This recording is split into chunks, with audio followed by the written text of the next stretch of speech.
It cut off. Yeah. I don't even know. I have no idea what just happened.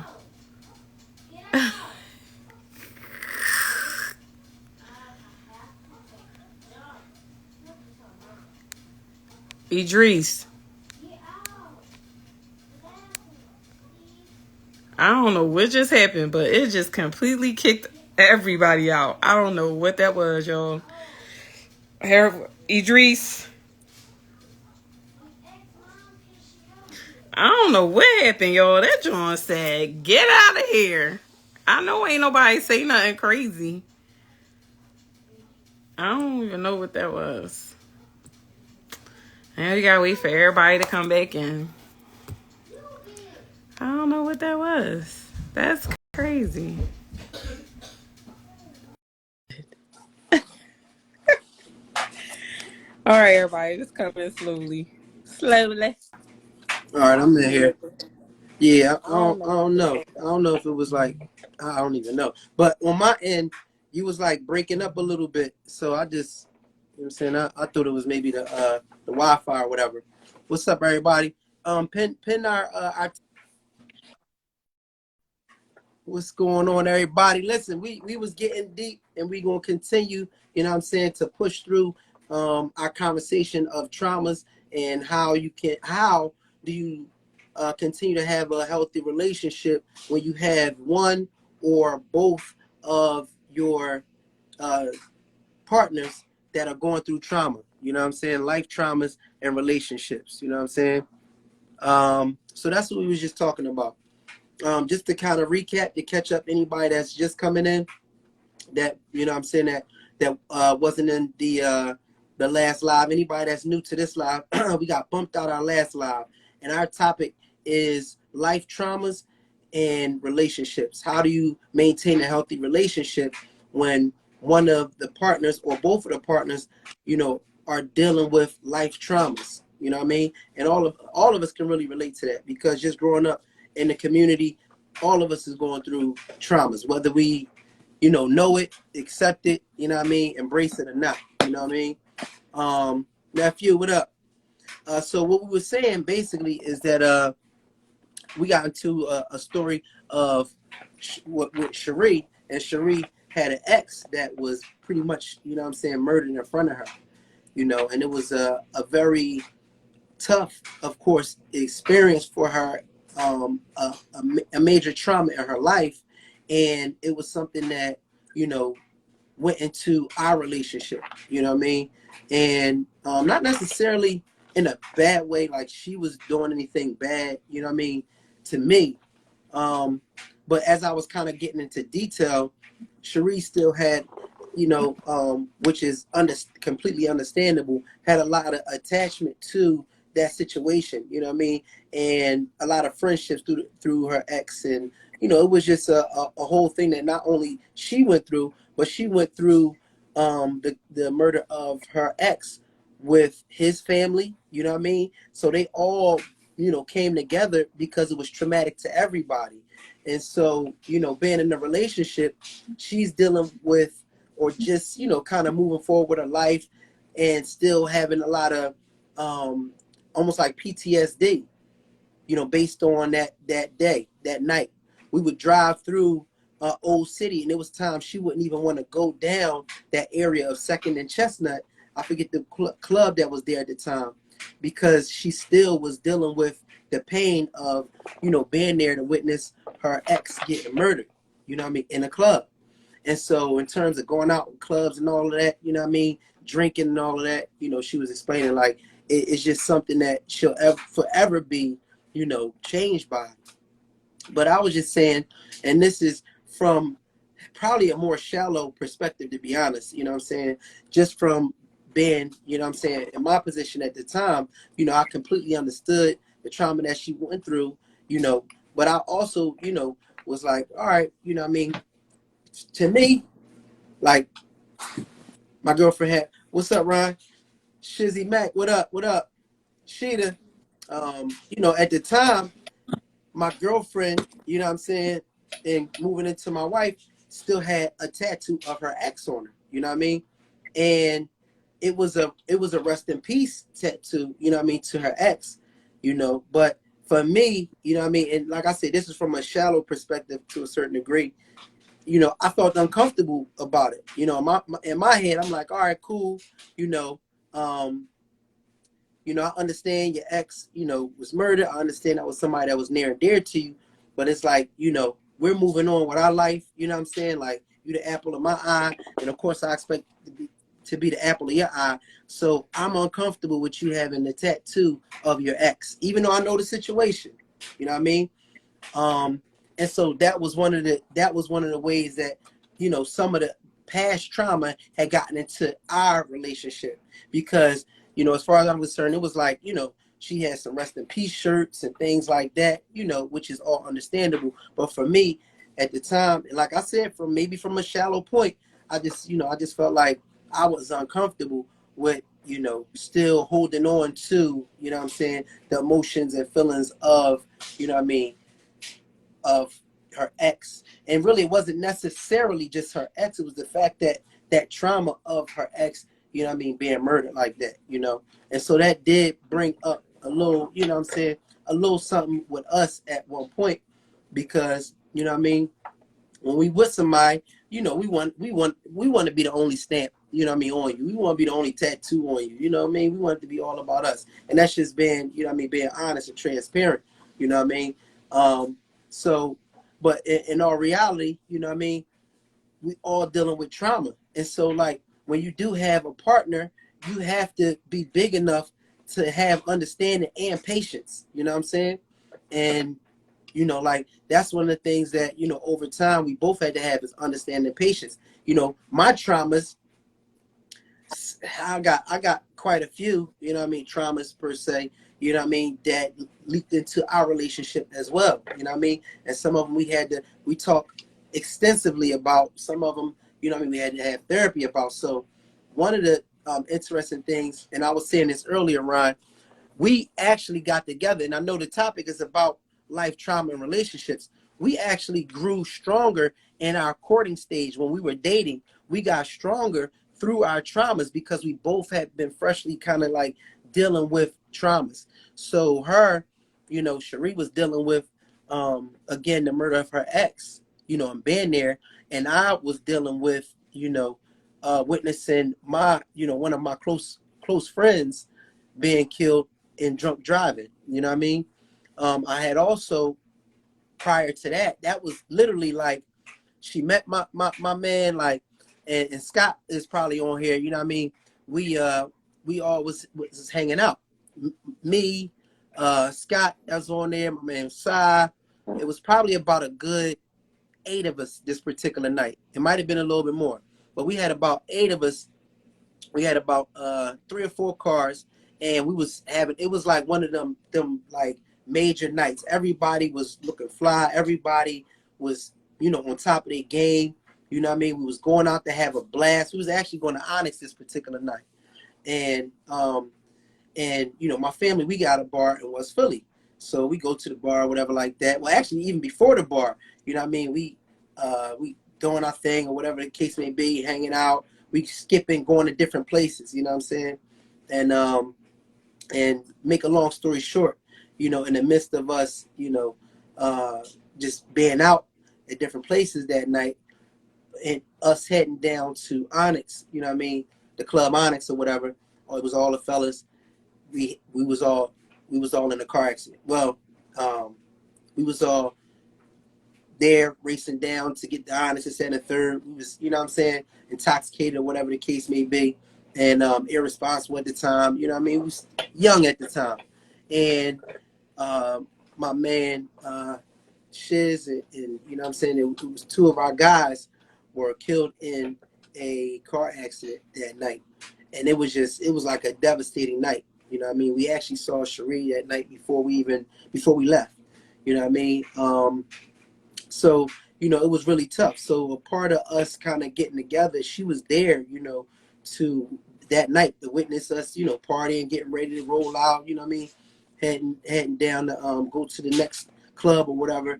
And And this was before we was like really dating heavy. And so, you know, me going through that and her witnessing it, and then her expressing to me the trauma that she had went through, it actually like kind of brought us together, you know what I mean, off of traumas. So, you know what I mean? Exactly. So Keith in the building, rest in peace, Craig and Shiz, you know what I mean? Two of our soldiers went down that night, and it was devastating, you know what I mean? You know, we was literally out there, you know, trying to pry car doors open, you know what I mean? We literally was out there the entire night. Um, you know, and it was surreal, you know what I mean? It was surreal. And it's interesting, Keith, I don't know if you remember that night.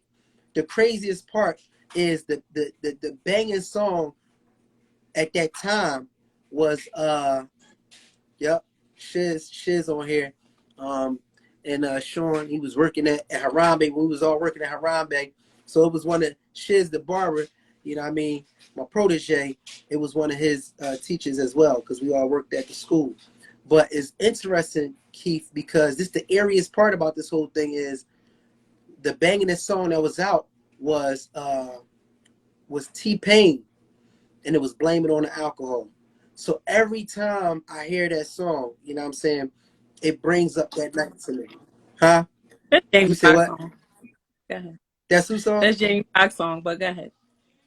Well, you know, Jamie it's Foxx. it's the T-Pain part. It was the T-Pain part T-Pain was that, in you know it, what I'm saying, but really go ahead. resonate with me. I don't know why. But it was the hook, you know what I'm saying? That really set that song off. But you know, we bonded off of that. And it's interesting because, you know, when we talking about how can you have a relationship through trauma, the deep part about that is you can actually enter a relationship and be attracted to somebody else that's been traumatized. But it could be a person that you don't need to be with. You know what I mean? Y'all can both be dealing with a certain amount of toxicity that attracts y'all to each other that can be harmful. You know what I mean? Whether it's abuse in some, you know what I mean, in some type of way, dealing with abuse, and being attracted to another partner that dealt with abuse, and then you can just be abusing each other, you know what I mean? So that can be a way that can be devastating to a union, you know what I mean, when you have two people that don't recognize the trauma and continue the trauma, you know what I mean, that can definitely destroy you, you know what I mean? But in our case, like I said, we bonded just over, you know, mourning the loss of people of that we cared about, you know. So that was just very interesting. And prior to that, I want to say 3 years prior to that is when my mother passed away. And this happened to be also from a drunk driver, you know what I mean? Yeah, somebody put trauma bonding. Yes, exactly. Trauma bonding is something that can happen to us, and we'll be like, yo, it's no good people out here, you know what I mean? People is I keep on getting in these messed up relationships with people and this, that, and the third, and it literally could be because you're attracting the same type of person that's dealing with similar traumas that you're dealing with. So it might be a sign that you might need to deal with your trauma, you know what I mean, individually, and um that's what Terrence was saying earlier in a joking way, but sometimes you're not ready for a relationship. But getting back to what I was saying, prior to my homie Shiz and Craig being killed in a car accident, 3 years prior to that, maybe 2 years prior to that, is when my mother was killed in a car accident. You know what I mean? And so that was a very, you know, traumatic time for me, you know what I mean? Because of course it was my mother, you know, that was killed unexpectedly, you know. So that story was interesting because I had just closed on a property, and I was 23 and I was about to have my 24th birthday. And for my 24th birthday, I was going to have a housewarming party.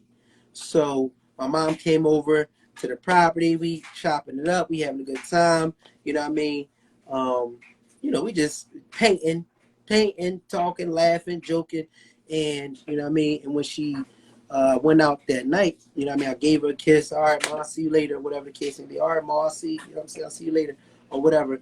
And when I was at work the next day, I had got somebody, I got the call and he said that, you know what I mean, that my mom had passed away, you know what I mean, the night before when she had left from seeing me. So it was a young lady that was out drinking, you know what I mean, and she, you know, basically crashed out, and you know what I mean, and that's how, you know, and crashed out, and my mother was killed in that car accident from the young lady that was a drunk driver. So with that situation, it was interesting because, you know, when you in that type of situation, you're not just dealing with the passing of somebody. Now you're also dealing with like the criminal case of it, you know. So it just seemed like the story that never ended, you know. And then on top of that, you know what I mean, I was dealing with like custody battle, you know what I mean. So I was just explaining before that I was in a deep depression for easily a good 2 years. I just, you know what I mean, I just realized that now as I'm an adult that I was in a deep depression in what 2005 to about 2007, you know what I mean. And that's, you know, like I said, I was 24 at the time. I was 23 at the time my mom passed. It was days before my 24th birthday, and I was just dealing with, you know, dealing with her passing, of course. And I'm thankful to have family and all those, and you know, just support, period. But I was depressed, you know what I mean. And I never knew what depression was until, you know what I mean, later, just being an adult. I'm like, damn, that's what it felt like. I didn't necessarily feel. I always thought depression was like, oh, you want to kill yourself, you know what I mean, or something. And I didn't necessarily want to take my own life or anything, but I just didn't feel like myself, you know what I mean. I didn't have the same punchlines. Normally, I'm a witty person. You know, normally I have pretty, you know what I mean, cool conversation, fun conversation, or, you know what I mean, I got game, you know what I mean, I could rap to somebody, a chick or something like that. Like my game wasn't tight, my jokes wasn't there. I just wasn't myself, you know what I mean? And and I was even like, I don't know, I was like, I didn't have myself there, you know what I mean? It was like I was in a tunnel. It's the best way I can kind of explain it. Like life and everything exciting and all that is going on the outside, and I almost can't hear it, but I'm walking through a tunnel, you know what I mean? And that was tough. So you know, to deal with that, and then, you know, some years later, to, you know, be in a relationship, some of these things is things that I've had deep conversations with, you know, Cherie about, and then even, you know, the traumas of, you know, custody battles and things of that nature, you know. Cherie's definitely, you know what I mean, been there, you know, during the process, and been there to support me. And it was rough, and I know, you know what I mean, some of the time that I definitely, you know, like with misdirected anger, I know that spilled over into our relationship. So like maybe on your end, like, you know what I'm saying, what I don't know, did you recognize any of my traumas? You know what I'm saying? I guess you had opportunity to speak on it, you know what I mean, from, you know, just from some of the stuff that I was going through. Did you recognize how it, like in the early stages, may have like impacted us? Uh, yeah, it impacted us tremendously. Um, you know, like the drinking, you know, Mm, the arguing, um, you know, just the attitude, like I don't care, you know what I mean, with certain situations where it was like, um, I didn't understand. I couldn't like really fathom, like, why are you so mad? Like, why are you so angry? Like, you know what I mean? And you know, for me, it was like trauma because I'm like, I don't like this drinking stuff. Like, it's just like, it was like making me like scared, you know, of like when you were drinking. I just always knew like it was going to be an argument, or, you know, you were going to be like uncontrollable. And I'm like, I don't know where that's going to go to. So it was real bad. Um, I feel like we probably like argue more than we mm, probably ever needed to argue. Um, because again, you know, the drinking a lot, you know, just the being out and drinking was just a lot. And it, you know, you had that mindset like, I'm grown, I'm gonna do what I want to do, and it's like, I didn't feel like you had that under control. So for me, it was a lot. It was just like, what is really going on? Like every time I turn around, we arguing, or this this negative energy when you were drinking. To me, you were a whole nother person. Yeah. No, I So, mean, I definitely agree um, with that. It's deep because a lot of us, what I'm saying, are going through traumas, and then we self-medicating. You know what I'm saying? Whether it's, whatever your choice is, what I mean, drinking, what I'm saying, or uh, drugs, or what I mean, whatever substance or whatever. A lot of times, like, we dealing with it. We think we dealing with it, but we really not. We making other situations worse. And I definitely was dealing with a lot of different things around that time. You know what I mean? And maybe that was like one of my outlets. I never really like looked at it like that, but if I'm thinking about the timing of everything, what I'm saying, and around that time, like it definitely, what I'm saying, I might have definitely been drinking like as a to self medicate with some of the issues that was going on at the time, and you know what I mean. Um, yeah, I think it's funny that you said like we was arguing more than we needed to. I definitely agree with that. It was, what I'm saying, like a lot of stuff could have been, what I'm saying, handled way differently, had we been, or had like, at least in those situations on my end, had I been like sober, what I mean, with a sober head, I would have been, a lot more patient in certain areas and whatnot. But I wanted to also, what I mean, just kind of touch on like um in certain like relationships or whatever. What up, Jay? Um, you know, everybody, 9 times out of 10, I want to say probably at least 90% of the people that's on this live now, what I'm saying, is dealing with some sort of trauma. And, what I'm saying, and we bring that into um into our relationships, what I'm saying. Um Another part of what like creates more trauma is the immaturity too, because I feel like we really, we handling things way differently now than we was handling early on, because some of it is literally just like maturity, some of it is just growth, you know what I mean. So dealing with your own traumas and whatnot, and this is some of the stuff that we talk about too, even like how we was raised, what I'm saying, like and this even with raising our children, everybody, what I'm saying, was raised a certain way, and everybody has an idea of how they want their children raised. That's also something that um can seep into your relationship in terms of just either trauma or how you want, what I'm saying, the future of your kids to be. A lot of us in here, like I said, probably 75, 90% of people in here have had, traumas, even childhood traumas that shape you into the person that you are today, you know. So that's interesting because it can give different viewpoints and perspectives on how your relationship should be too. So let's just say you grew up and you saw, what I mean, you saw your mom and dad in an abusive relationship. Like I literally know some people that like they feel, I'm not gonna say they feel more comfortable being in a relationship that's abusive, but it's like that is what, what I mean, like that's just their norm, what I'm saying.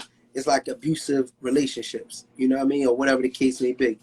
Like so that's interesting. I think before we get into these type relationships, long term or whatever, it's important for you to know yourself. Like in a lot of these conversations, I'll go back to the same thing. Is it's important to get to know yourself, because we got an idea of who we want, but do we have an idea of who we actually are, like what we're given? You know what I'm saying? Like, all right, you want your man, or you want your wife, or your woman, your girl, you know what I mean, your husband, you know what I'm saying, your man, to be a certain way. You want him to check off certain boxes. You want him to be kind. You want him to be patient. You want him to be loving. You want her to be loyal. You want her to be, you know what I mean, compassionate. You want her to be loving. But it's like, what are you giving off though? And that's the twist. You know what I mean? Are you affectionate? Are you compassionate? You know, are you these things that you're looking for? Or what does your mate want? Are you the type of, are you giving your mate what they want? You know what I'm saying? Or are you allowing your past traumas to shape you into who you are, as opposed to allowing, you know what I'm saying, like your relationship to shape the type of love that you're giving? You know what I mean? And that's interesting too. So I see a couple comments on here, Cherie. You can read out some of these comments. I can't really scroll like that. Somebody said we aren't responsible for the wounds, but we must be accountable for the healing heart. The healing For heart. healing them. Then yeah, the healing hearts. Some associate drama and Yes. trauma with love. Yes.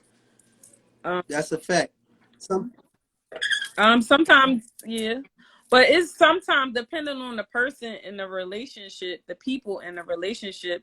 That person may help that other person that's going through something get through the trauma. I mean, I don't think the trauma will ever go away, but it just will be handled a little better. Like when somebody goes through something, the person that you with has to be understanding of what they're going through, because if you don't understand what the person is going through, they will never heal somewhat. Like it will always be just traumatic. And then if certain things is going on or whatever, and somebody have a breakdown or whatever in the relationship, if that person feeling like, oh my God, that was so long ago, and being nonchalant about it, it's like you making the matters worse. Like, you can't stop your happiness.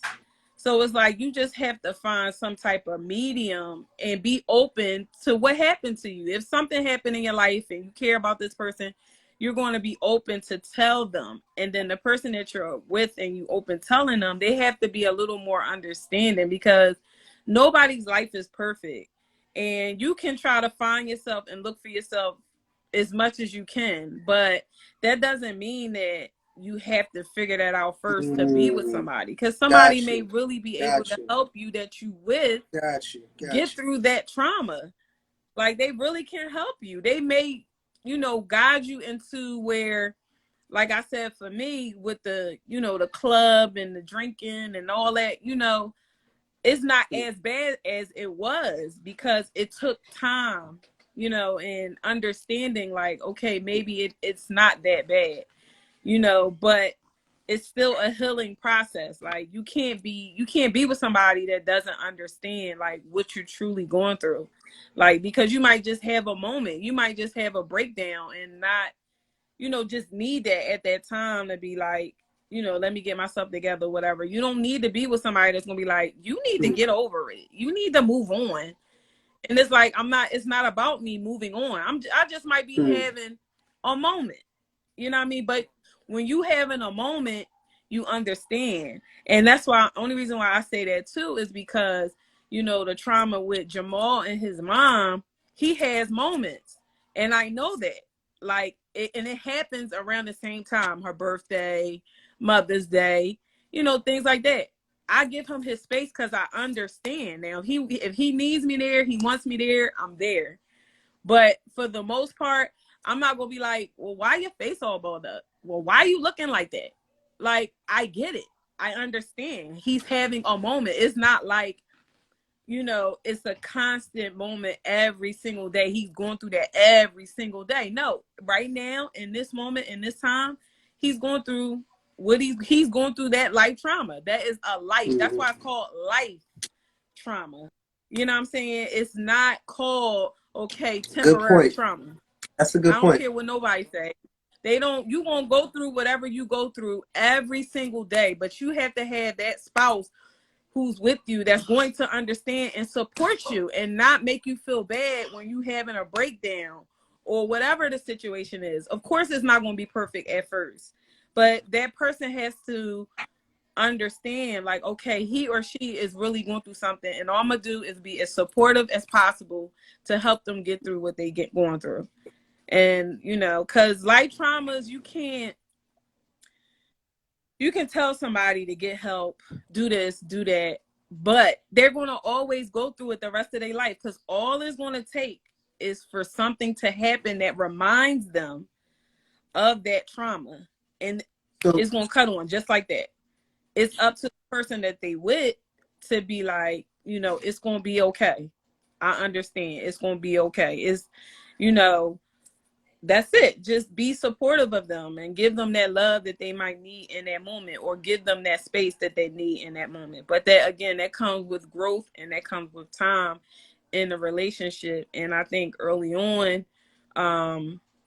yeah, Jamal mindset may not have been like quite understanding, like, damn, this is serious. Like this, besides the guy thing, like this is traumatic to see someone mhm. just die, period, in that fashion.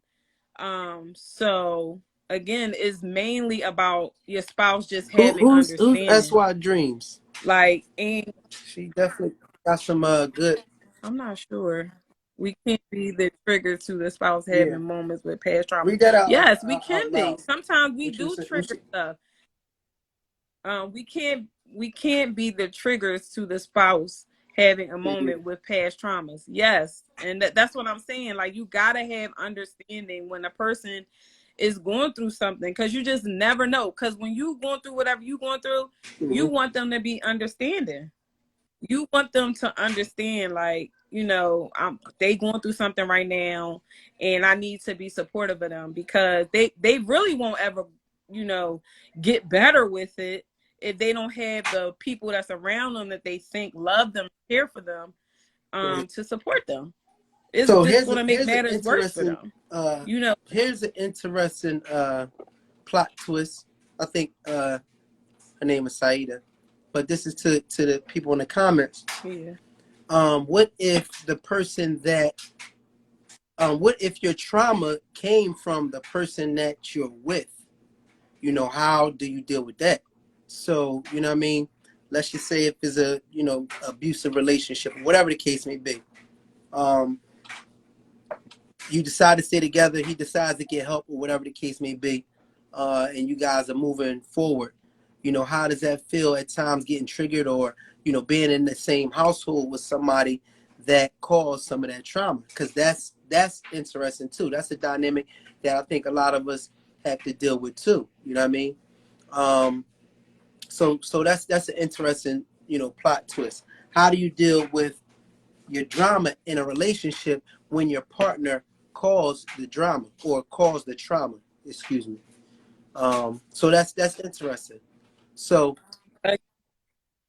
I mean, but even still, again, that even with that, it's a twist, but it's still the person that, if y'all deciding that y'all still together, that person has to be understanding that they play a role in what this person is going through. You can't be acting all nonchalant and acting like, I don't get what the big deal is. That's old. That's the past. Especially if the person didn't really fully mm, take responsibility of it. If they don't feel like they're responsible for it at all, then mm, the person is never going to get over it.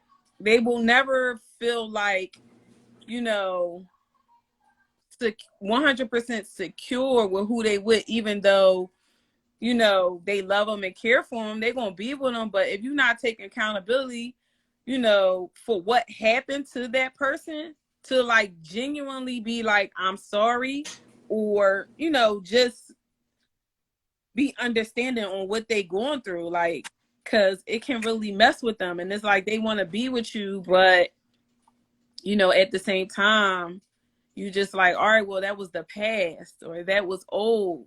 Yeah, but sometimes, again, when it's a life trauma situation, it's forever. It'll never go away. It's a memory, so that's just I a got part I of got you and your another little life. twist. And So what about in terms of like, is it like, what at what point, and we talked about this before, like on a in a different what I mean, scenario, but like, at what point do you like,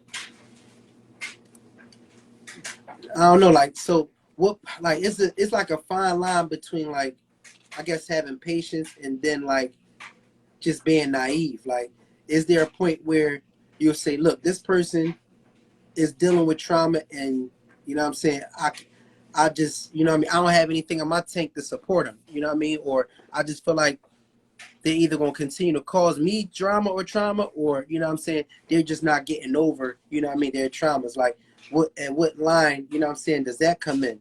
Because you know, I really feel like just some people can be, you know what I'm saying, I just feel like some people can be unfixable, you know what I'm saying. So like what, at what point do you say, look, I know I'm supposed to be supportive of my partner or spouse or whatever the case may be, but I just don't see this, you know what I mean, see this changing. Like, But I just, that's not a good mindset to have. Like, you don't think that the person's unfixable. That's what I'm saying. Where if the person takes responsibility of what happened, then that is help. That's helping to fix that person. But if you walking around feeling like, listen, I done did all I can do, but really you haven't. You won't even take responsibility of what happened. Like you keep walking around like it's not that big of a deal, or it's old, or it's the past, but not really understanding how traumatic it is for that other person, because it's not you. Now, if it was you, you would be, wanting somebody to understand you and what you going through. So it's like you just gotta have an open mind and understand, like, damn, like I got mm, to, I got to do better. I gotta do better. You know what I'm saying? Like, well, whatever the situation is, if it's a discussion and it's being put out there, like is XYZ, then you need to mm-hmm. try to do better. And, she said, do you think that's a part of giving 70, 30, 60, 40, and trying to build back up to 100 instead of 50-50? Um, I definitely think a relationship is 100. I don't think it's 50-50. I think it's like you definitely got to give your all, and you're gonna have times where you know somebody else's percentage might be higher or lower than yours. You know what I mean? Like, you know, I kind of equate it to sports. You know what I'm saying? It's like when you're in a relationship, sometimes, you know, like you're there to support each other. So sometimes your partner is not going to be, you know, as strong. You know what I'm saying? Praying. Sometimes your partner is not going to be as strong, but that's what they kind of need you for. So in the you know, in the area of trauma, like if you have a partner that's really going through it, whether it's flashbacks or something, you know, you might be, you know, at 100% feeling good about yourself, and they might be at 30. So you got to kind of pour into them. You know what I mean? You got to pour into them. You might have to pour in a good, you know what I'm saying? You know, 40. You know what I mean? Just so they can get up to 70 and they can feel good, and y'all can kind of balance out. So I think, you know what I mean, pouring into each other is very important. And I definitely feel like, you know, if you're going to do a relationship, especially marriage, like I'm telling y'all, like marriage is a challenge. Like it's not easy at all. It's like, you know, everybody sees the wedding, you know what I mean, and everybody sees what you present on the outside, and I respect that.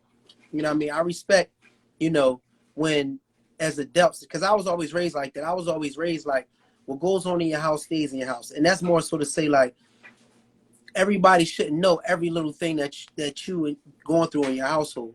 So a lot of times, you know, we'll see, you know, families or whatever, and they everything looking, you know, great looking, you know, like everything's tip top, like they don't have no problems in the world, and they dealing with that. You know what I'm saying? They dealing with that trauma, you know. But like I said, I think for me, seeing how trauma was dealt with in terms of like not putting our business out in the street, you know, stuff that was going on when I was a kid, even within our family and stuff like that. A lot of people didn't know about, you know, different things that was going on in our household, you know, and we had to deal with that, you know what I mean? Or the adults, you know what I'm saying, had to deal with that.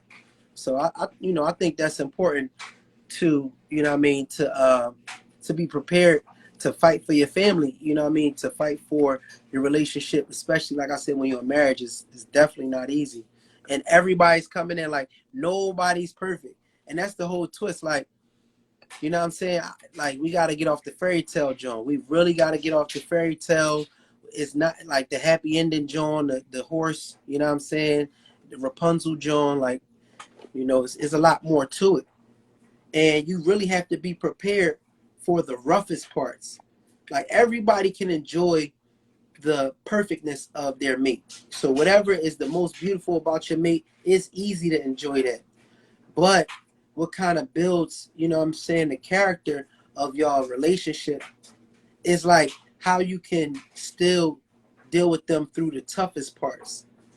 And that's interesting because it still does, it makes y'all bond a little stronger. If everything was so sweet and rosy, you can't really trust somebody that you ain't go through nothing with, or that hasn't been through anything, or you haven't seen them at their weakest point and they haven't seen you at your weakest point. I don't really feel like that's a true connection or true bond, because you haven't seen them when they desperate.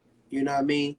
So I think it's like you kind of got to take a little honor in supporting your mate when they are going through a trauma, if they're going through trauma, or even if y'all going through trauma. Because the reality of it is, we come to relationships with shit, but then we create shit within the relationship. You know what I mean? So forget everything we done been through. We done created so much drama for each other. We ain't even got the list of other stuff.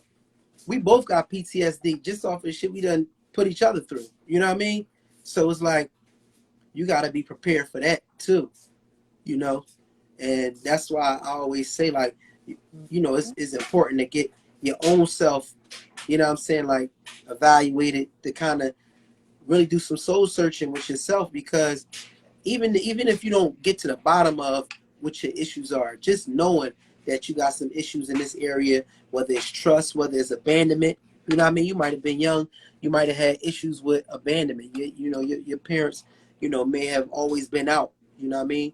For me, my mom, she was young when she had me, so you know, she was working, you know, and whatnot, and she was young herself. So, you know what I mean? Just learn, you know, being a mom, as most, I can't tell y'all, but most women can attest that being a mom, it's a learning curve. You got to, you know, it takes time to be that mom, the best mom you want to be, and stuff like that.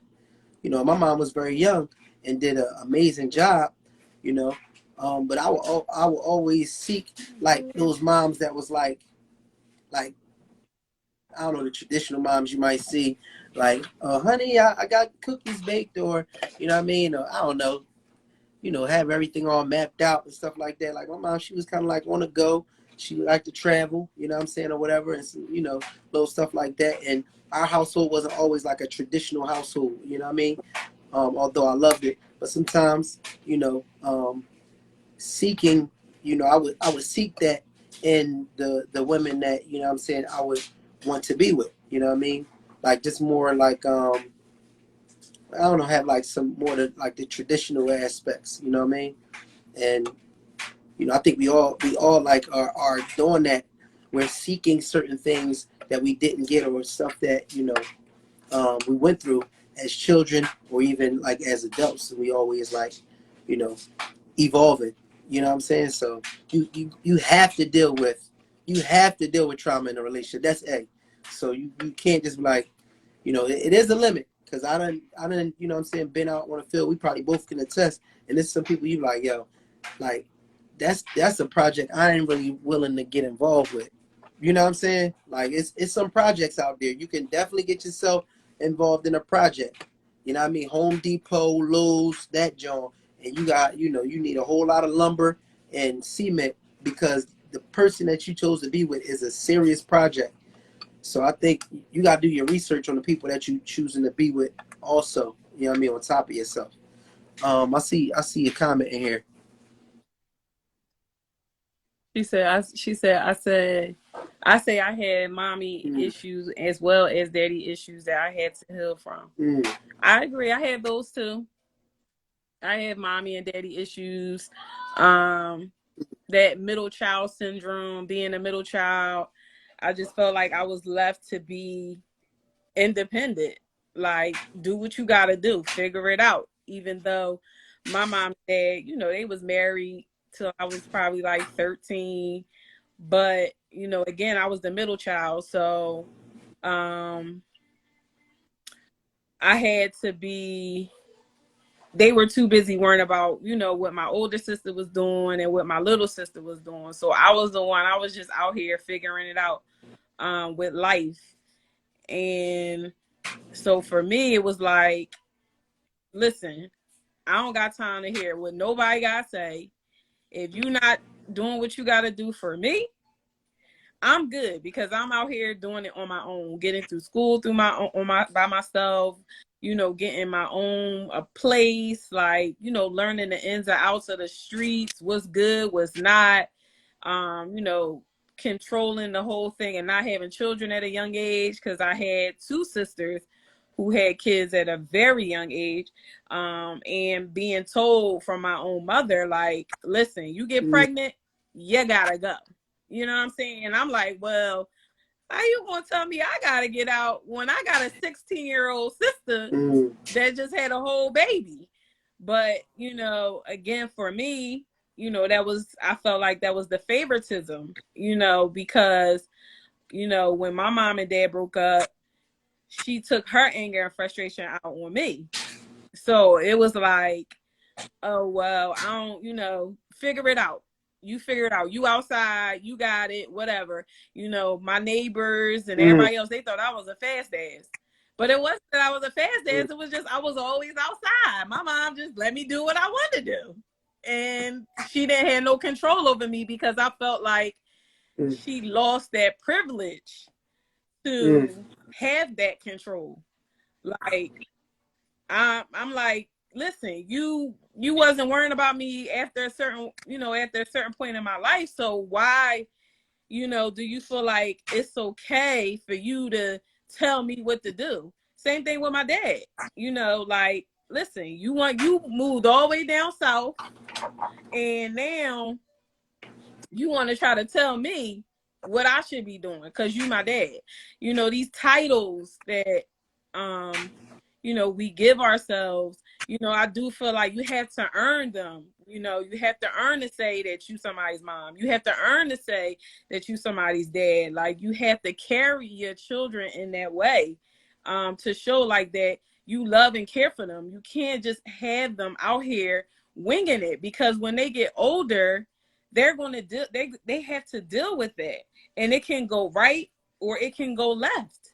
You know what I'm saying? Like, I could have been wild outside, had a whole bunch of kids, being somebody's baby mom, just out here living my best life and, living it for the streets. But I didn't want to live that way. Like I said, I had things that I looked up to, like my older sister, 16 and 14, having children at a young age. I'm like, listen here, I don't got time for that.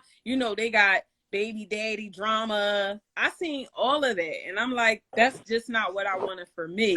So I didn't have my children until I met Jamal. Like, I never had a pregnancy scare. I never been pregnant, never had an abortion a day in my life. My only two children is Harlem and Idris. That's it. I don't know anything about no other children. Birth control was my children. I was on anyone you can possibly think of, because by being told that if I was to get pregnant, I was going to be put out. At an age, my sister was 16, I was 14. My mom telling me at a 14 years old, if I was to have a child, I was going to be put out. I'm like, man, this can't be life. Like, this lady, she barely paid me any mind. I do what I want to do. I'm outside every day. You know what I'm saying? My friends' moms thinks I'm bad influence, but they was the ones doing what they wanted to do. I just was outside. Like, I just was the one that was able to hang. I ain't had to go on the porch when the street light came on. I just really raised myself to be real street smart.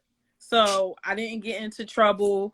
I dropped out of high school, went to night school, and still graduated on time. But that was just all me. I did that all by myself. I didn't have the guidance of, my mom and dad saying, like, listen, you got to go to school. You got to do this. You got to do that. You got to do that. And I'm like, so I had to really figure it out on my own. And I know a lot of people can relate to that because, everybody just wasn't raised in a home with, well, tune in, chat. Everybody has their own perspective of how they were raised in their household. I feel like my mom and dad, they definitely loved me, but they let their marriage control what happened with me. It was just me though, because my little sister, she, she has, her little situation with her, but it's still different from mine. Same thing with my older sister. You know what I'm saying? Her raising was different. You know what I'm saying? Because she was a mother at a young age. So for me, again, I didn't have that, guidance of both of my parents telling me, you got this, and we're gonna do this, and we're gonna do that. Hi. Yo, Chad. So I just had to, I just really had to like raise myself at the age of pretty much 13. Like once I hit So 13, let me ask you a I question was real out quick, here. Sheree, before we get Chad on. So how do you think, how do you think that the trauma of you having to raise yourself, you know what I mean, like, be independent, um, at home, growing up early, how do you think that's impacted our relationship? You know what I mean? Or do you think it plays any part in our relationship? I definitely Okay. think it plays a part in our relationship, big time. Because when certain things happen, it reminds me of like my parents. So I'll be like, listen here, it it may come off like, as Jamal said, I be acting like manly, but it's just I got a low tolerance level for a lot of different things, for like, especially for a person that's lacking with doing certain things. So it's like a guard, like, what? Excuse me? Like, especially if you're not playing your role. If you're not playing your role, that guard is up. Like, cause I just don't have the tolerance for it. Especially because of my parents. So what was something like what you think was like you said you pretty much had your guard up if you feel like, you know what I mean, some things is, if somebody not handling business, or if, you know what I'm saying, you get like certain triggers. So what you like, what was that you was facing with them that, you know what I mean, puts this wall up? Well, not even wall, but like, you know what I'm saying? Um what was some of the things, you know what I'm saying? Like what Like okay, that lack okay. of love, that lack of caring. If you want to act like you don't care, just Mm, don't expect anything from me. I Nothing. got it. Like, you won't get it. And no matter how much you tell me that I'm not doing this, I'm not doing that, and if you're not doing your part, guess what?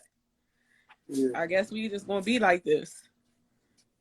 Because it's like I refuse to allow someone who so close to me don't do their part tell me what to do when I gotta do it on my own. Damn, that's deep. Yeah, that's deep though. Like we all really like, we still that. It's funny because we're still that little child, you know what I mean? It's just the sun came up and went down a ton of times. But we still that same, you know what I'm saying, that same person, that same spirit, that same heart that seeks that same love, that seeks that same acceptance, that seeks that same, you know what I'm saying, understanding. We that same soul that we was when we was young. It's just, the sun that came up and went down a ton of times. You know what I mean? So a lot of times when we get into our, relationships, we still are looking for, and somebody put on here, that void. You know what I mean? We're looking for something that we didn't have, that we look for. It might have been, you might have been, waiting for your dad to come pick you up. He might have been a type, not you personally, that to say, hey, I'm gonna come get you, put your clothes on, you know what I mean? I'm gonna get you this weekend, and he never comes, you know what I mean? And so, you carry that. So you now when you grow up to be in a relationship, if somebody tells you they're going to do something and they don't do it, you like, fuck them. You know what I mean? Like, I ain't got no room for somebody that, like, that happened to me when I was young, and it just, like, all comes up. You know what I mean? So I think we all, have certain things that we are dealing with, that we need, that we want, and that we haven't gotten, in the past. And when its head raises itself in the future, it becomes a trigger for us. You know what I mean? So that's definitely something real. So just to introduce our guy, and Chad, you need to give us some sort of a picture or something, man, because you know you are our featured, you're our weekly featured guest. You know what I mean? For everybody Come that on might have just here. been tuning in, and we had some comments, Sharice, so if you wanted to check over them. For anybody that's tuning in, we're talking about life traumas and relationships. You know, how do you deal, or how do you maintain a healthy relationship while dealing with partners that are dealing with life traumas? And we got our dear brother Blackie Chad here, and Blackie Hi guys. Chad is a thought provoker. You know what I Yeah, mean? for sure. I ain't gonna. Blackie Chad is a thought provoker. He's not just a random person that we pulled out from the comments. This guy is someone that also does a lot of interesting research and whatnot on just psychology of people. You know what I mean? So I wanna hear your perspective, Chad. You know, I mean, Well, first you said it's a good thing for favoritism. That was left field, and your timing was horrible because we were having an intimate moment where my wife was spilling out her I'm soul, you know what I mean, and compassionately and genuinely, and you're gonna say, I think favoritism is a good thing. I don't think I had that voice, but and That's what it felt like to me. But go well, ahead. I'm sorry, but I'm gonna When I just say read this. it. Like, I, I I laugh at funerals, right? So it's really hard for me to Oh my take goodness. super things like serious. So if you watch this video on YouTube and I'm smirking while you're crying, it's not because you're crying. It's just because I'm always trying to find a comedic relief to pain that people go through. Like I Gotcha. really don't do well with like people crying and stuff. I'll try to make a joke like, You "Dang, probably like a horrible crier. That's what it is. a chicken bone. Look, chicken bone." I'm not gonna lie, you pulled on my heartstrings just a tad bit. Um, but I don't want to seem insensitive. But my belief is that what you're going through is the reason why um, therapy is mandatory. And I say that because mm-hmm. I feel like at the age of 18, it should be like mandatory because the thought process with black people is that when you're 18, you got to get the hell out, which is stupid, right? And I also think this generation of parents are way better than the last generation because they were teaching us on different things. You know, they teaching us survival. You know, we couldn't ask our Yeah. parents why not or why. You know, it was no because I said so. And some of those Mm-hmm. meanings needed to be emphasized to us so we could understand versus being um I had a friend that was across the street from me and she was giving up the yams to anybody that was asking for it because her dad was so strict and he was a truck driver. So when he would go to Uh-huh. work, she would sleep around with anybody. But Right. I say this, and my mentality is different. I believe favoritism is a good thing, but it shows your strength as an individual because I'll say this. I believe favoritism is a good thing because I just believe that every kid should be fed with a different utensil. I got 3 kids. My son is fed with a spoon. My daughter is Mm-hmm. fed with a fork, and my other son Blake he's fed with his hands or sometimes a knife. And I say is, as a parent, we don't have the luxury to have. You can have 3 kids that are triplets, and they all live in the same house, but they all need a different Mm-hmm. type of love, a different type of nurturing, a different type of attitude from your parent as to blossom. I just believe, and I could be wrong, Mm-hmm. but the lack of support that you got was a testament to your strength of who you are today. Oh, I definitely agree with that. I She am the told best you thing she I would kick ever you did. out because Create she may get have, my and life today. I want to be kind to them, and I could be pacifying what they did to you, but it's unacceptable for you because they might have had more and high hopes for you. I just feel like a parent could see, oh yeah, your sister that's 16, she gonna be a hot box or whatever, or the sister that's younger than you, she's gonna struggle with these things. But my middle Right. child is the one that need less of us. A prime example, I did a study, as Mo always saying I'm doing studies. I had 3 chairs, um, and they were like bar stool chairs with the back, and you had to put them together. I gave one to each one of my kids, Uh-huh. and they all needed a different type of support. My daughter Mm-hmm. didn't need no help at all. She did it all by herself. She read the directions. My son, Dad, can you hold this? Which screw is this? and they all needed a different type of help to build this chair. And as a parent, it seems like favoritism as a kid because you thinking you should get more. But my daughter, like my son, he'll come lay in the bed with me and watch TV with me.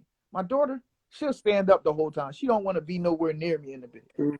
It's just like we are different. Like as a parent, you cannot have, in my traumatic relationships with my parent is, my parent had one way. He didn't change it for my sister or change it for me. He beat my sister like he beat me. Right. And it's just certain things you got to be able to change as a parent. And I feel like a lot of parents, this is my way or the highway. I don't care if you have autism. I don't care if you have leukemia. And I don't care if you're the smartest kid and you're projected to go to Harvard. Y'all all getting treated the same. And that's where a lot of our parents drop the ball. Right. And it put that perception on us. And then it's like, if you turn 18, you I feel like it's mandatory for you to go to therapy, because maybe your therapist can enlighten you on what transpired as a kid and help you formulate your mind to be like, it wasn't as bad as you thought. Because nobody can tell you what you experienced wasn't that deep, it wasn't that bad, that's super insensitive. But to say, look at you. You are who you are because of them, regardless of how they treated you. You're independent, and if you can't hold up your end of the bargain, that's a great mindset to have in business.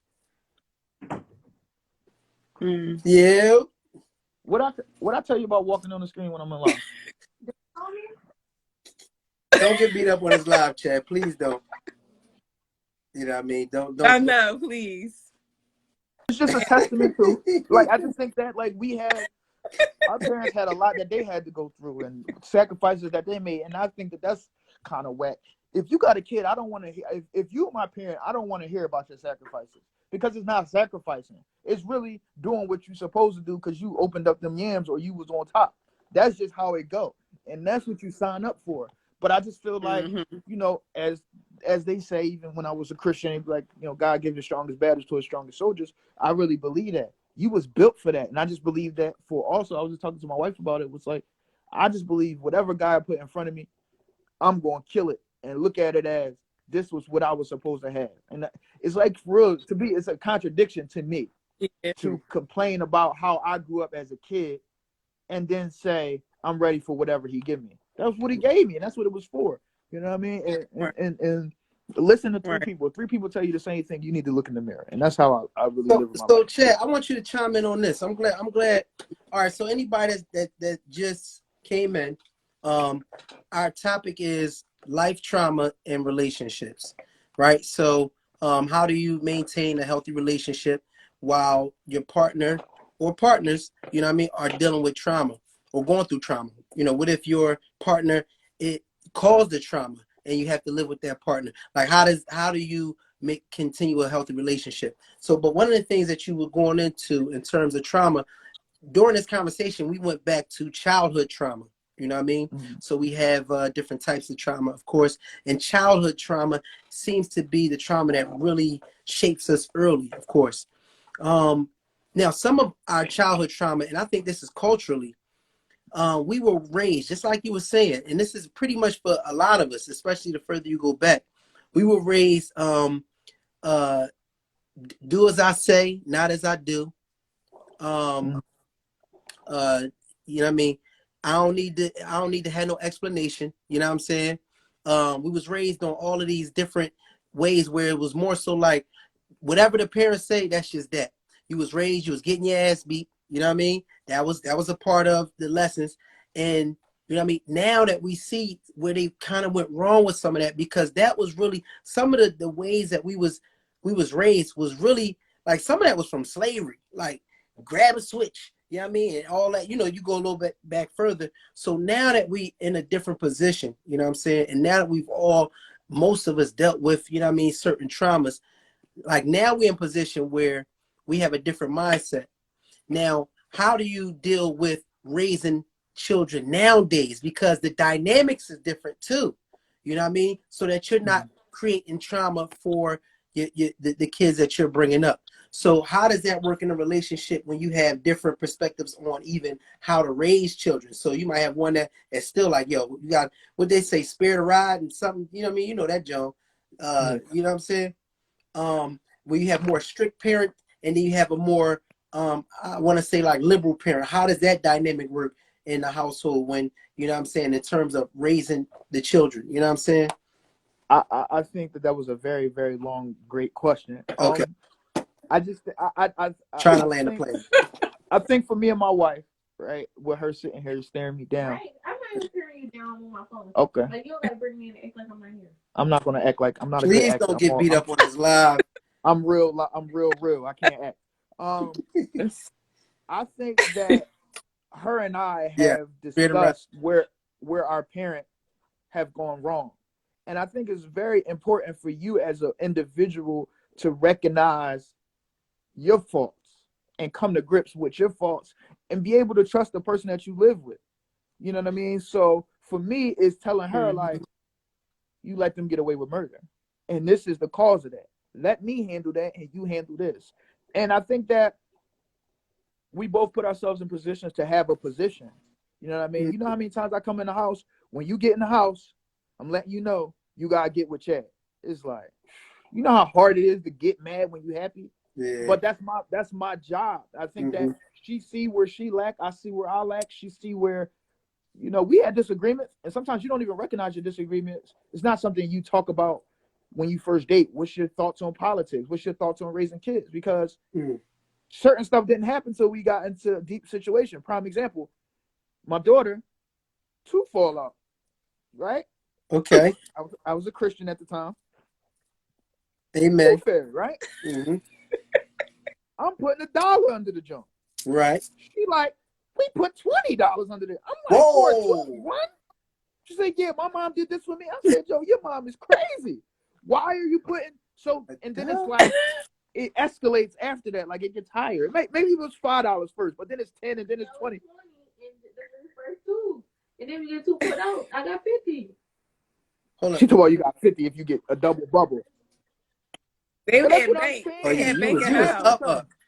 So you don't recognize like some of the things that y'all might disagree with. So you hit them with are you serious right now? And she'd be like, yeah, dead serious. But I think with levels. Somebody said, "Oh my God, I gave my daughter $50." That's something a godparent do or something. Like, you know, a nigga that ain't been around a long time. You know how many teeth they got in their mouth? It's 32 of them, John. I hope you met that. But and to be honest, I think that us on the same page, wanting to be the best that we can be, and like she has her non-negotiables where she's super passionate about something, and I can't even get to that level because it ain't that deep to me. But the things that I'm super deep about, I promise her that I'm only going to argue with you about things that I really, really am passionate and believe in. Where you might give me the gift of the gab to just be like, all right, I'm rocking with you, and let's see how this turns out. But secondly, I've done research on this too. I can't remember it because it was so long ago. But the brain grows the biggest amount between 3 and 5. You get the most brain growth between that time. Let's just say it could be a little bit later, but it's that time. Your brain never grows bigger in one span of time than when you 3 and 5. So what that means is you could be 35, get all this knowledge, go to Harvard. Your brain does not grow that amount. So your first 18 years is the most important years of your life because that first 18 will dictate the rest of your life. It's impossible for you to grow up a certain way for 18 years, turn 18 and change your whole life, your whole way of thinking, your whole mindset, and be a totally different person. There will be things that stuck with you. Whether even if you're saying I love Christmas, you love Christmas. Why? Because this is what you were taught. You took those things. So we need better parents from 0 to 18 because they be fucking us up in a way where Maul might, and I'm just using your example, Maul might have to pick up the pieces and help Cherie with things that's really not his responsibility. But his love for his wife, his patience for his wife, and his understanding that he got to help, that's your responsibility. That's why when y'all intimate, he might say, call me daddy, because you know who I'm handling. I'm carrying it like that. You know what I'm saying? So Why must that's this super guy important. talk all the time? Oh, me daddy.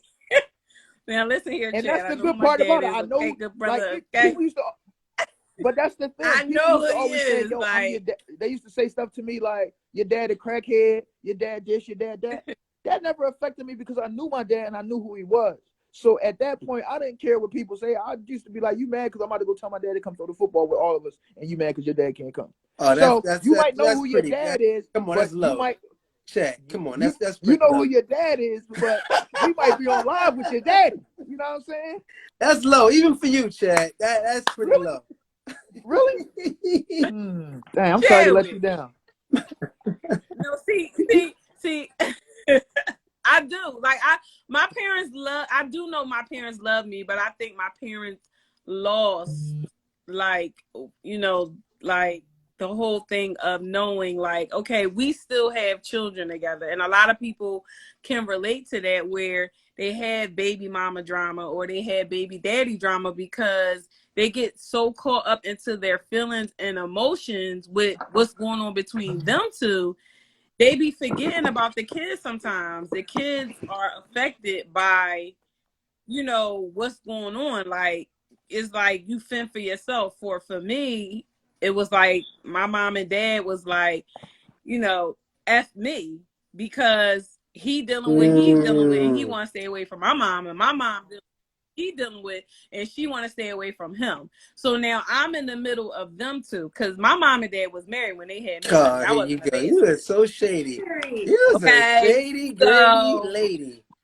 You see that suburban mentality in them I'm a projects? married You see that? baby. You see that? That toxicity. My mom and dad You see was that married when they toxicity? birthed me. Okay, so Shady, they gritty. like, I just don't know. They just Were they lost really it. married or was they street married? Like y'all And got paper, Right. y'all got papers. no, they was married, honey. That's my The wifey. law. Not that Commonwealth 10 years and all that. Before No, Yeah, they they had was yeah. you or after? married. Okay. So you don't know because you wasn't there. Before. I rest my case, Your Honor. No further questions. Listen, they was married There with you my go. sister. With my Bang the sister, gavel. my sister is 2 years older than me. They got married with my little sister, my older sister. She was probably Oh, so you 2, and came then after I the wedding. came. Okay. Yeah. So look, this one of the things too, when we So talking about that, right? How we was raised or the trauma that we may have gotten from being raised, because this is getting interesting. You know what I mean? And this is the direction I kind of wanted to go a little something. At what point are we responsible to break that chain? Because you know what I mean? We see it happening. I was raised this way, and and my mom wasn't this, or my dad wasn't this, and you end up repeating the same damn thing and being that person.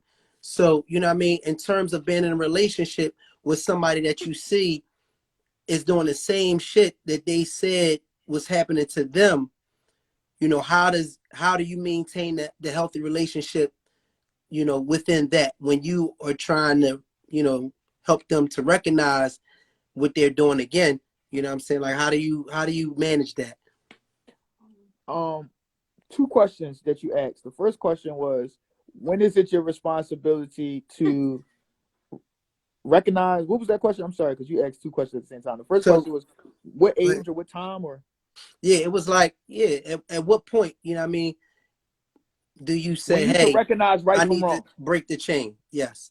When you can recognize right from wrong, and you can recognize the effects of what your parents didn't do and did do, right? So you have to be cognizant, or you have to recognize it for it to be an issue. Like, so there are things that our parents did.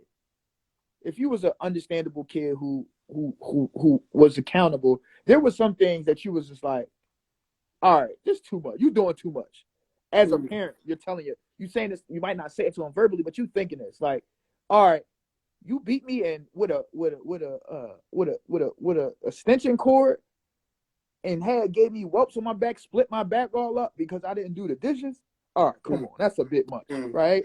So I think us as kids, when you start to recognize what's right from wrong, you can recognize, like, All right, that's not right. We all cried in our pillow or our futon or on the floor or on a crate, wherever you slept. I would never do this to my kids. So at that point, when you can do that, is you recognize I don't want what done to me. The evolution of parents is this: you're supposed to take all of the good things your mom did and all of the good things your dad did and add it to your repertoire. All of the bad things you're supposed to cut them. So, I cut a lot of shit that my parents did to me because I didn't see how it was effective in the like. I see why you have to explain to kids. Like my son, I use this excuse all of the time. I use this story all of the time. He get mad. I was an exterminator, right? Before I quit my job and I decided to just pursue my dreams. Supposed to Jamaican. Go ahead. So More my jobs son, a little bit. that's enough. So my son, I felt like is the man of the house if I'm not here. So if I'm not here, if a mouse, for all y'all hostility people who don't have mice, fuck y'all. I got mice. I had them. I've been had them. It's not my neighbors. Sometimes shit just happen. I hate when people be like, "Oh, my neighbors cleaning their house out." No, you fucking dirty. It's not my name. It don't mean you dirty, but I'm just saying, in all seriousness, I used to make him pick up the mice. Like even if I caught a mouse at like 8:30 in the morning after I dropped him off to school, I would leave it there till he come home from school. So in his mind, he thinking he's part of a slave trade. Like, how you here all day? You wait till I get home at 5 o'clock and make me pick it up? Right. Why do I? And he asked me one day, like, why do I got to keep picking up these mice? Because if something ever happened to me, you got to be able to hold it down for your mother, your little brother, and your sister. My dad would have never allowed me. I would have never parted my mouth to ask him why. Yo, I would be at my mom's house for 60 days. My dad would call me, son, I need you real quick. I would come to his house, dishes stacked to the ceiling. Like it ain't no dish cleaning out. Everything is just dirty. Bedroom dirty. Son, I got a chick coming over, clean my room. I haven't been here. I haven't contracted any ounce of dirt in this house. But I never asked him that. I'm washing 6 duffel bags of clothes, carrying them on my back, going to the daycare. Going to the laundromat. Why? Never asked them that. But when I tell my kids that they understand it and they understand why they're doing, we need reasons for why we're doing what we're doing and the effects that it has so that they won't be rebellious against never wanting to do them. My daughter, she hates doing dishes, but she's explained to every day that you are doing something that you don't want to do. As an adult, you will have to do hundreds of things that you don't want to do. My son left his lunchbox in the car, and I'm parked in front of my house, and his teacher is emailing me saying he left his lunch. I got to go all the way back down to his school. I don't want to do it, but you got to do what you have to do. So I just think to get back to your question is, you know what's wrong. You got to make sure that you are adding what's good, subtracting what's bad, and every evolution, every generation of children should be raised better based upon what they experience. I definitely agree. And that's deep because now that I think about it, my mom, she definitely did like start to make a change because I would say stuff and she'd be like, if I say that to my mom, ... You know what I'm saying? And she was actually, my mom was kicked out for having me at 16 because her mom had 6 other children, 5 other children in the house. So she was like, and 4 of them was girls. So she was like, I can't, you having a baby early, you know what I mean? I can't set the tone in this household with that. So that's very interesting. You know what I mean? But I agree. You have to each generation. I think that's one of the jewels that we got from this live. I'm definitely going to, you know what I mean, emphasize that each generation get better. You know what I mean? And so I think when we do that, we allow that next generation to come into this world, like you said, in that time frame from 3 to 5, where your brain is growing, where you're developing, where you're learning. When you have parents that are making a conscious effort to make that next generation better, it allows that child to come out with less stress, you know what I mean, with less trauma, and then they can be a better partner to somebody else. Because some of these partners that we have that's like bad seeds, it comes from their childhood. You know what I'm saying? There's a lot of bad seeds out here because it was some parents that really just didn't do a good job of parenting. And I know it sounds harsh to some people, but some, some people really just made, made bad parenting decisions, and it bred children with trauma that became partners with trauma, and that kind of like escalated into, more children that's born with different traumas. So Well, and the some cycle. parents aren't good parents for certain kids. You know what I mean? Like you can have 3 kids in the house and just not be a good parent for one of them because you just don't understand them and you're not trying to understand them. And sometimes you want a kid to be. And I just learned this the other day when my wife told my dog to sit down, and he didn't sit. I stood up and said, "Sit down," and she didn't sit, and I got mad because my ego was hurt because I told her to do something and she didn't do it. And I'm talking about my dog. So I said, "Damn, I gotta relax a little bit. Sometimes people ain't gonna be on it. You can't expect your kid to go to school and have a great day every day. Sometimes they're gonna have a bad day because they're normal. And a lot of times we as parents don't understand that. My mom, last thing, because I don't want to talk your head off, because I can go. My dad did not allow me to have a girlfriend. He said, "You're too young. You don't need a girlfriend. It's distracting. You're not old enough, right?" So my daughter is 13. I let her have boyfriends. I don't know what that really means. I don't know what they doing. I don't know. They just be like, we go together. I don't know how it goes, right? But I'd rather understand that my daughter is going to do it anyway, and why not make her feel comfortable to talk to me about it and be able to have a better chance to help her with that? Because she got a cell phone, these hide apps and all of that. She's able to do that. And this is what we try to do. We try to fight against science when proven science is what it's supposed to be. And let's explain. My daughter, 10 years old, had a period. If you understand what a period does to a person, you can't suppress somebody's sexual desires of being horny or nipples getting hard or wanting to be or attracted to, thank God, the opposite sex, right? Naturally, that's what they'll do when they get an erection. That's what the boys are going to do. So therefore, you can't just try to break the curse, or try to break the wheel of what is reality. Science is real. If you know the anatomy, you would know that they're going to be looking at boys like, oh, he's handsome. Now they start putting up pictures. I had Spice Girls on my book bag and stuff like that because nigga, you had the Spice Channel. That's what you was into. Don't front. You going to the Spice So Girls. 77 at 9 o'clock when horse racing went off. You knew what it was. All day. What's up, Plan? Good So I'm brother. just saying, like, there are certain things that we try to suppress or demand from people that aren't capable to do, or you fighting. You know how hard it is to tell somebody don't like somebody, and they naturally, because of their body, is telling them to like somebody. So you got to be with it. You got to be with it. You can't be so caught up in your own way of teaching that you don't understand that there's parts where you got to shut up and listen and understand your kid. I'm scared to have my daughter be a hoe for sure. But if I sit back, my daughter still watch cartoons. So she's not really into everything because of what I see outside. I'm so scared to my daughter to be a hoe that I'm doing too much. It ain't, you know what I'm saying? So I'm cool with her friends coming over to the house. That's a good point. And I like where you're going with it with Chad. For anybody that came in, we talking about life trauma and relationships.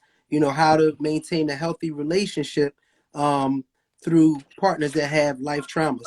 And then we got into childhood traumas and how to how to not duplicate your trauma and pass that on to your children and give them childhood traumas. So somebody says in the comments, we have to educate them instead of telling them what to do. Somebody else also said we have to remember that children are people too. And that's very interesting because we did say that pretty much we're still that same soul that wanted to be loved, to be understood when we were children. And now we want that same thing now as adults. So our children do deserve to be understood, to be loved, to be treated as people. Our children also deserve to be dealt with patience and understanding. Like Chad was saying, on another live, we was talking about having, getting our children used to having uncomfortable conversations. You know, sometimes we have to have conversations whether they are comfortable or not. You know what I mean? And we have to build up that relationship where they're comfortable with coming to us with uncomfortable information. Because 9 times out of 10, that's the stuff we really need to hear. So we got to prepare that relationship for those moments. You know what I mean? Somebody is saying, Angela is saying, we have to trust that what we instill in them, they will carry with them and apply practically in their lives, which is very correct. So sometimes you have to trust yourself. You know what I mean? You have to trust yourself as a parent to say, you know what, everything that I put into my children, that it's going to resonate. They're going to get it. And that's the same thing that happens with me as an educator, you know what I mean, with barbering. A lot of times, you know what I mean, the best way for me to teach someone how to cut hair is to allow them to make mistakes and be big enough that I can handle the mistakes that they make so we can work through them together. So it's not about them being perfect. You know what I mean? It's about them being imperfect, being comfortable with being imperfect. Because if you can be comfortable with being imperfect, as you get better, you know what I mean, then you're going to continue to blossom and be confident in yourself. So the term of, and this is something that is interesting about different teachers. Somebody said, and I wanted to go back to this point. Somebody said we gotta, instead of just teaching them what to do or telling them what to do, we need to educate them. And I want y'all to think about this. So the prefix in educate is edu, and edu means to pull out, right? So we are supposed to be not pouring into them and telling them what to do per se. We're not supposed to be telling our children what to do per se, but we're supposed to be pulling out whatever their special gift is, because all of our children, like Chad said earlier, they have something special and unique about them. So we do have to relate to our children, and you know what I mean, we have to relate to them differently. So for you to be an educator, you need to be able to pull out whatever is special in your children, and that's definitely going to come from having understanding. It's definitely going to come from having confidence in them and allowing them to make mistakes. So I definitely agree with that, and that is how we change the cycle of some of the traumatic ways that we were raised. And that literally goes back to slavery and some of the ways that we were raised. Some of the beatings that we got was unnecessary. Some of the ways we were talked to was unnecessary. You know what I mean? And at that time, it may have been appropriate because that's what was needed. Because if you back in the days, you don't want your child to be hung, you just might whip his ass so Master won't whip his ass. You might whip his ass in front of Master so Master can say, Master, I got him good, so you can spare your child. And it was a very traumatic time that we went through culturally as people. So now as we're growing, we need to change in the way we treat ourselves, you know what I mean, through our traumas, and even the way we relate to our mates through our trauma. Yes, so Angela also said we have to pour into them first, and that's what's going to foster what's inside of them and cause it to grow.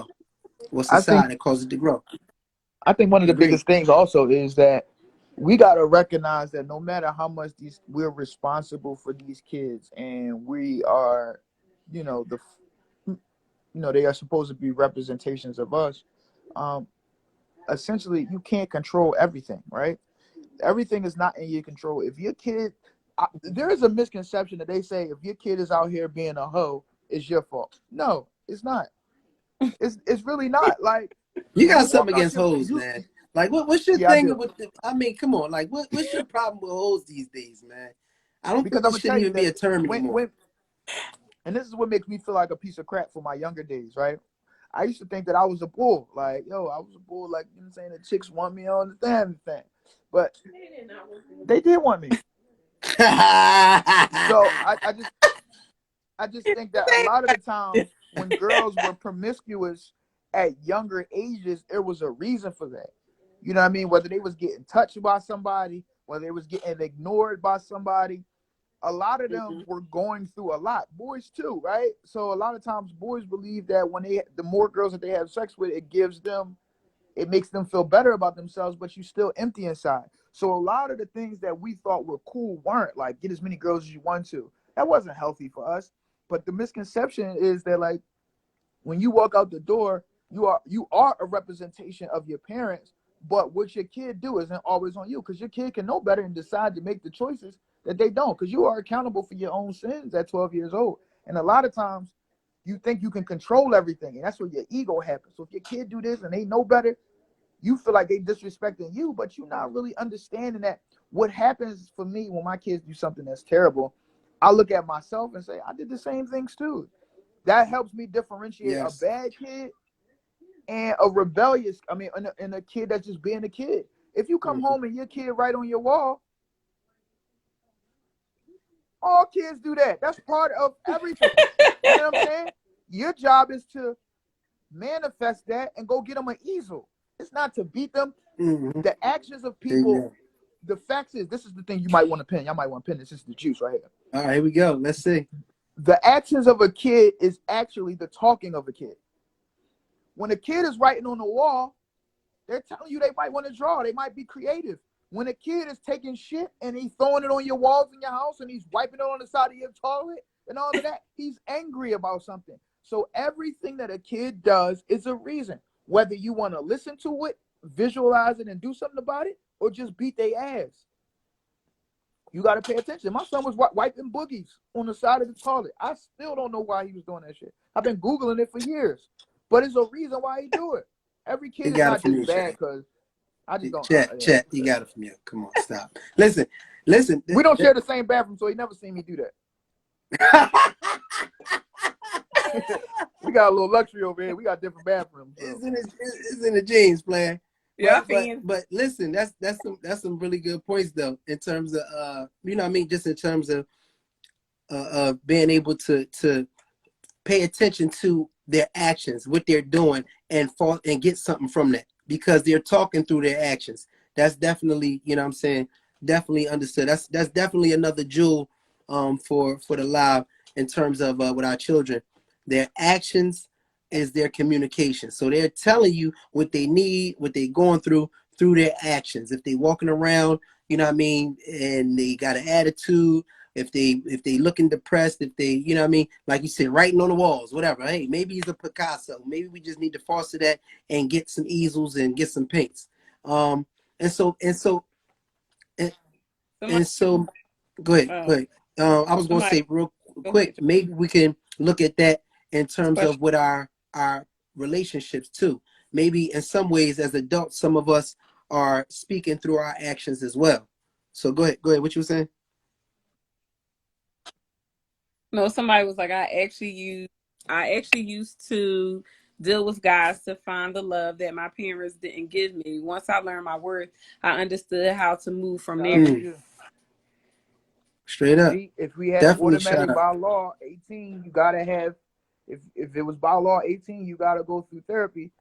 She or he would have recognized that earlier, and they wouldn't be looking into.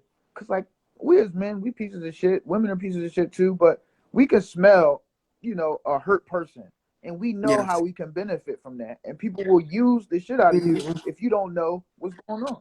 No, that's a fact. No, that's you call me daddy, I'm gonna treat you like daddy. Go to your room and don't come outside. Give me your car and let me drive it around. Not give you no gas and buy me some ass. Use that person too. That's like when they know like they have some type of trauma, they use that against their spouse. You know what I mean? To make them feel like worse than what they already feel. Like it makes them worse. It don't make them better. It makes them worse. Because you keep saying, "Oh yeah, that's why you doing," because your dad or your mom or whatever. Like that's just as traumatizing. Like that's not making it better. That's making it worse. Distributing more. Yeah, for sure. For sure. That's why, early on, we were talking, I was saying that, you and whatever role you play, spouse, whatever, we got to be supportive in the relationship, because we all go through stuff every single day, and you can't be, you got to have some understanding. So you can't just be in the situation like, oh, you need to move on, or you need to get over it, or you need to change this, or you need to change that. You need to stop doing this. You need to, like, you're dictating to them. Like you said, you calling somebody daddy or whatever. Like now you talking to me like You got issues, Chad. Like You you my got some dad or serious my issues, man. mom I just or want to point whatever. that out. The good thing is I recognize all of them. No, I think you're missing a couple that you didn't quite, you know what I mean? Look at you trying to Research. dictate. Look at you trying to dictate. Here we go. Here we go. Yeah, but Yeah, like You trying to say be he trying to be controlling controlling. for He's always like sure. that. Like, here we go. Is he Here we always go. like that? Don't make it uh-huh. about me. Don't make it about me.